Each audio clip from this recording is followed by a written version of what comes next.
Di hamparan subur tanah Palestina, Nabi Ishak alaihissalam melanjutkan dakwah ayahnya, Nabi Ibrahim alaihissalam.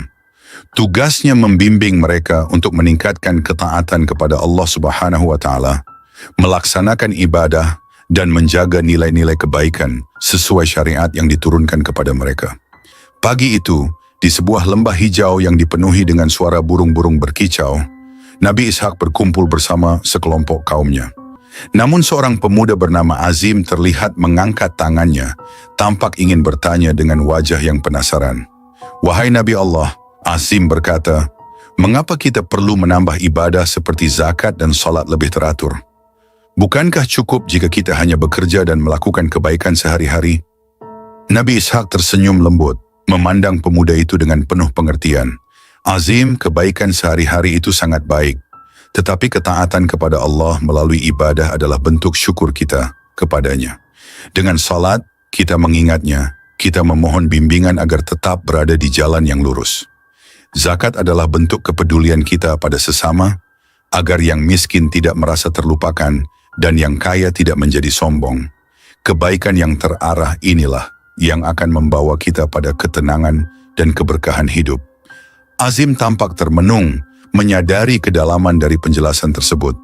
Perasaan kagum dan hormat pun mulai tumbuh dalam hatinya terhadap ajaran yang dibawa Nabi Ishak. Suatu sore ketika Nabi Ishak alaihissalam sedang berjalan-jalan di ladang, seorang pemuda bernama Fulan menghampirinya. Fulan adalah seorang petani sederhana, namun ia sering meragukan pentingnya salat secara teratur. Ia mendekati Nabi Ishak alaihissalam dengan raut wajah yang penuh kebingungan. "Wahai Nabi Allah," ucap Fulan perlahan, "aku ingin memahami mengapa salat begitu penting. Kadang aku merasa cukup hanya berbuat baik pada orang lain, tetapi mengapa salat itu seolah menjadi hal yang utama?" Nabi Ishak alaihissalam tersenyum lembut, menepuk bahu Fulan dengan penuh kehangatan. "Fulan, salat adalah ibadah yang mendekatkan kita kepada Allah Subhanahu wa Ta'ala. Dengan salat, kita bukan hanya memohon kebaikan dunia, tetapi juga akhirat. Ibadah ini seperti air yang membersihkan hati kita dari dosa-dosa kecil. Tidakkah engkau ingin hatimu senantiasa bersih?" Fulan termenung.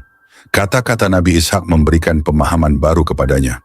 Ia mulai memahami bahwa salat bukanlah beban, melainkan bentuk kasih sayang Allah kepada hambanya, yang ingin selalu mengingatkan mereka akan tujuan hidup yang lebih besar.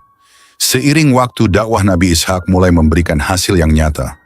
Kaumnya tidak hanya memahami pentingnya ibadah, tetapi juga merasakan keberkahan dalam kehidupan mereka.